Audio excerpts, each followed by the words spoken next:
Dobar dan narode i dobrodošli u još jednu epizodu naše emisije o vedskoj astrologiji. U ovoj epizodi ćemo da govorimo o još jednoj temi koja nije od presudnog značaja za vaše bavljenje astrologijom, ali kako budete zalazili u malo naprednije teme, mislim da će ovo da vam bude od velike važnosti. Znači, danas govorimo o kamenju ili ti o poludragom i o dragom kamenju koje može da pomogne u stimulaciji znakova i planeta. Dakle, u ovoj epizodi ne govorimo o tome kako se određeno kamenje ili određena boja primenjuje u cilju stimulacije određenog znaka ili planete, već više govorimo o tome koji poludragi kamen i koja boja odgovara kom znaku. Znači, ako smo se razumeli, idemo dalje. Tako da krećemo od prvog znaka, Eris. Imajte na umu da je znak Eris glavni znak planete Marsa, pa stoga mu odgovara isti kamen koji odgovara planeti Mars. Ili ti crveni koral.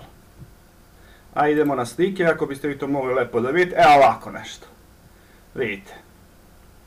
Tako izgleda ovaj nakit, evo ga jedan prsten od crvenog korala. Ili ovo su možda oni članci za brojanicu, ili ovako nešto, vidite. Možda neko voli i ovakav ukras da ima u kući. Znači, generalno crveni koral je materijal koji ne pozitivno, on stimuliše rad znaka Eris i planete Marsa. Postoji još jedan kamen koji je zanimljiv, samo sekund, da vidite njega, ovako nešto, znači crveni ahat. Ahat, on ne utiče toliko na stimulaciju rada planete Marsa koliko utiče na stimulaciju znaka Eris i planeta koje se nalaze u znaku Eris. I utiče na intenzivniji rad polja u kome se našao znak Eris u vašem horoskopu. O tome ću, kažem, nakratko da govorim, ali trenutno je bitno samo da povežete znakove sa planetama i kamenjem, to jest bojom kamenja. Onda govorimo trenutno o znaku Toros. Sekund.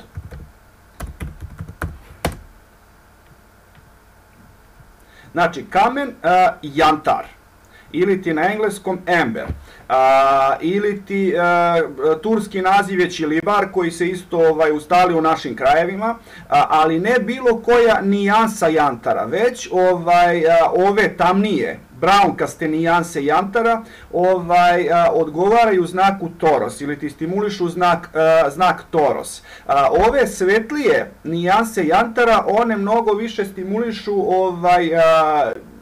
dejstvo planete Jupitera i delimično solarno dejstvo, ali o tome to je tek za razgovor. Onda idemo dalje.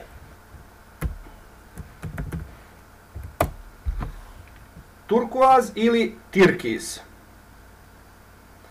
Ovaj kamen stimuliše dejstvo znaka Gemini ili ti sekundarnog merkurijanskog znaka.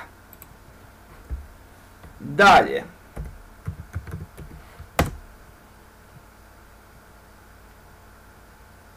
Biser stimuliše dejstvo znaka Cancer i meseca. Pored bisera, mesec stimuliše još mesečev kamen.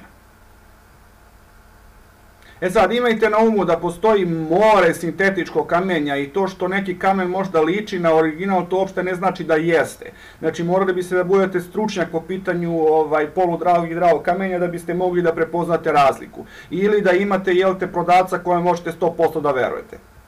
O tome, kažem, kako deluje određeno kamenje, na koji način, da li je bitno, da li je sintetičko ili nije, o tome ću tek da govorim. Za sad je bitno samo, kažem ti, da povežete ovo. Onda, idemo dalje.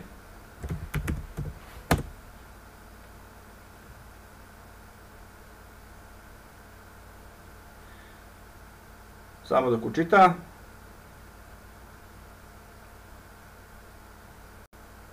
Šta li mu je?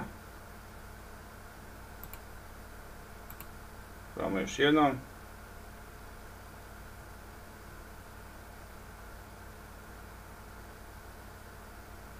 Svašta. Ne, evo ga. Ok. Znači, rubin je generalno kamen koji pozitivno utiče, to jest stimuliše rad sunca i ujedno stimuliše i rad znaka Leo, jel te? Postoji još jedan kamen koji je zanimljiv. Ja mislim da je na engleskom ovako solar stone. Nije. Sad će probamo na srpskom, sekundu. Sunčev kamen. Sad će vidjeti kako on izgleda.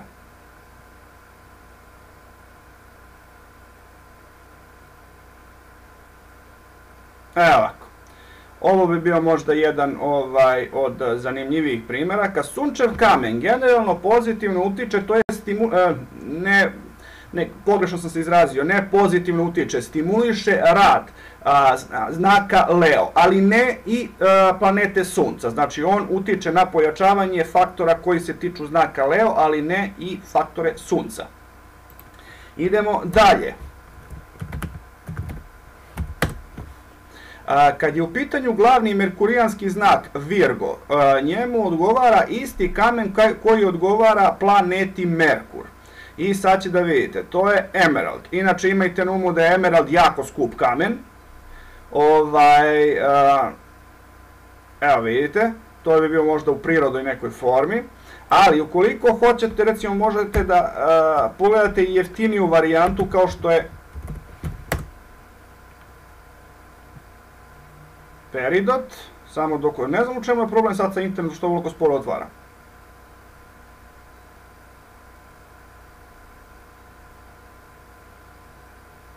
Evo ovako, peridot. Peridot također pozitivno utiče na dejstvo,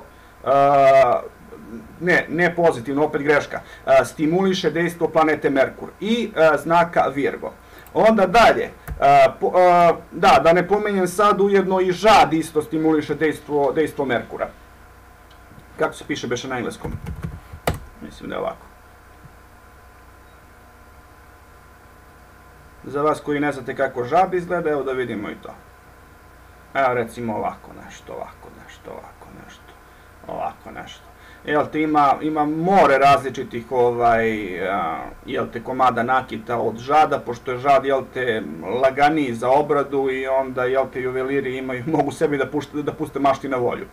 Onda, dalje, glavni venerijanski znak Libra, njemu odgovara isti kamen koji odgovara i planeti Veneri ili ti dijamant.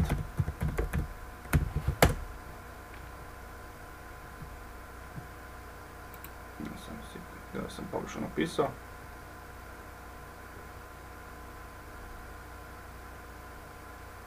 A vidite ovako.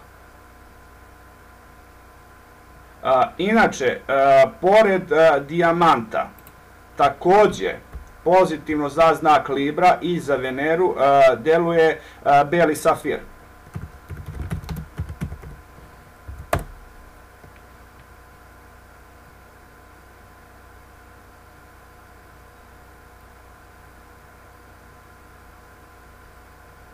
Da.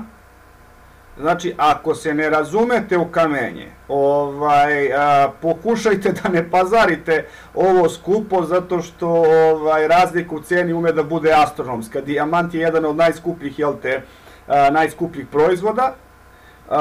Onda ovaj beli safir nije ni on naročito jeftin, a jeftina varijanta venerinog kamenja bi bio cirkon.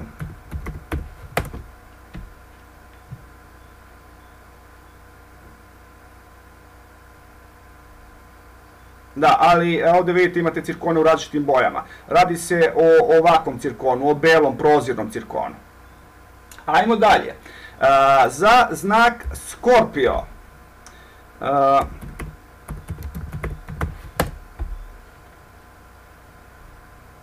Skorpio je sekundarni znak planete Marsa, vodeni znak i njemu odgovara krvni kamen. Evo vidite, zašto se zove krvni kamen? Zelena je boja elementa vode, imate ovdje kao ove peckice crvene boje, to stimuliše rad znaka Skorpio. Dalje, Sagittarius je glavni znak planete Jupitera, pa mu stoga odgovara, jel te, isti kamen koji odgovara Jupiteru. Ili ti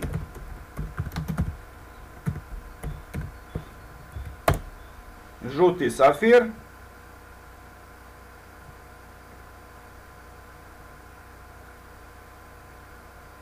vidite kako izgleda žuti safir. Nešto jeftinija varijanta bi možda bila carski topaz.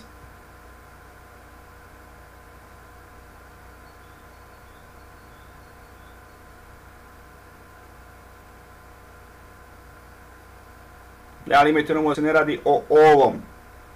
Ovako nešto se radi. Znači morate pogledati da bude ova žuta boja. U tome je poenta priče. To stimuliše dejstvo Jupitera. Ako budete više gledali da bude ovako naranđaste, pošto ima ih i u toj varijanti, to bi ne bi stimulisalo dejstvo Jupitera, ali bi stimulisalo više rad znaka Sagittarius. I da vidimo još jedan.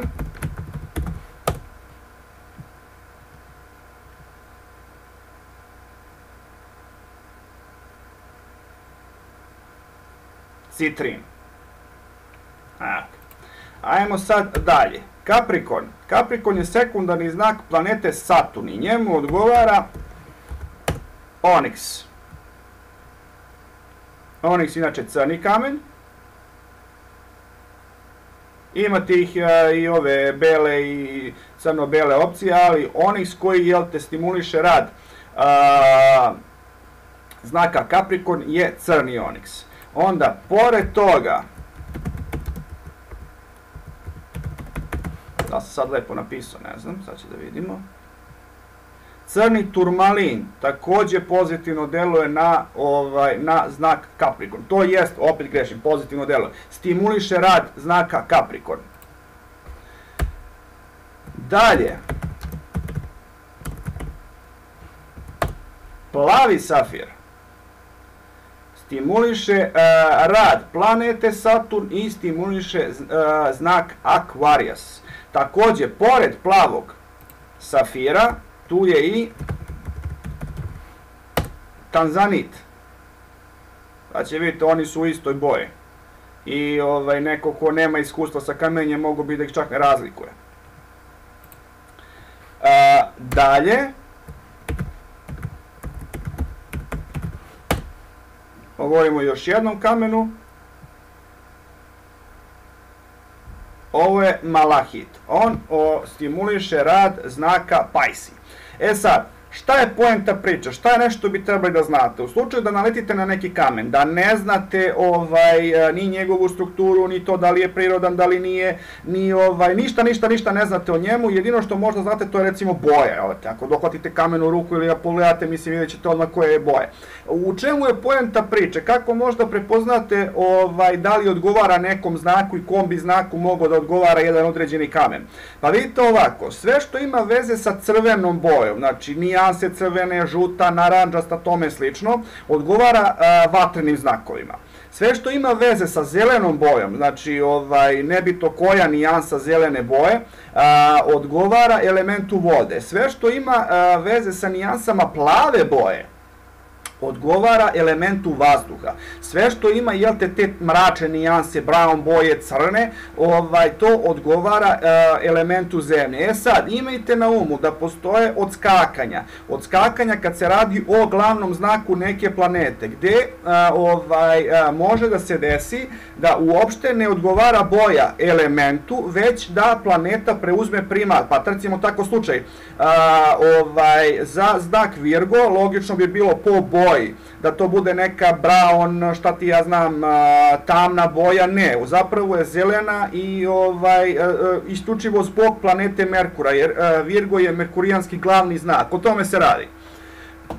Ajmo, pa, mislim, htio sam još nešto da vam kažem, ali mislim da bi ovo bilo dovoljno za ovu epizodu. Da, Kako možete još da znate? Recimo, kad su u pitanju kardinalni znakovi, oni drže najjaču nijansu te određene boje o kojoj se radi, boji po elementima. Tako da za element zemlje kardinalni znak bi bio Kaprikon, zbog toga on ima crnu boju. Ukoliko recimo gledate to jest element vatre, znak Eris je kardinalni znak elementa vatre, tako da on ima jarko crvenu boju.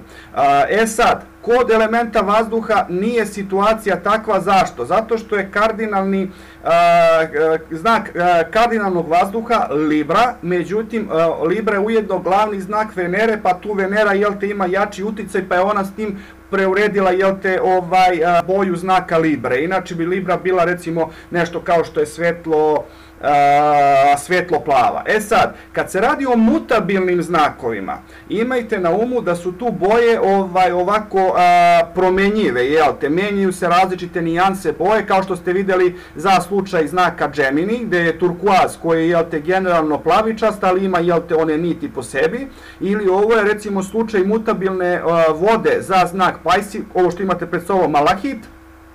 Vidite da on jeste zelenkast, ali ima po sebi svakojake neke nijanse zelene boje. Tako da, mislim da smo s ovim završili ovu epizodu. Sad, imajte na umu jednu drugu stvar. Čisto da vam još i to napomenem. Puno je ovih teorija. Generalno možete da nađete neko da je napisao za jedan kamen jedno, drugi da je napisao za drugi kamen drugo. Nemoj da vas buni, tako nešto se događa. Vi bi trebali recimo da uhvatite ta generalna pravila i da pokušate na osnovu iskustva sami da gradite analogije. Vidjet ćete da je ovo prilično široka tema i ne mora da znači, kad budemo govorili o tome kako deluje određeno kamenje i boje, ne mora da znači da će taj određeni kamen da deluje na način na koji ste predvideli. Razumete? Ali o tome ćemo da govorimo u nekoj od narednih epizoda. Za sada, čaos!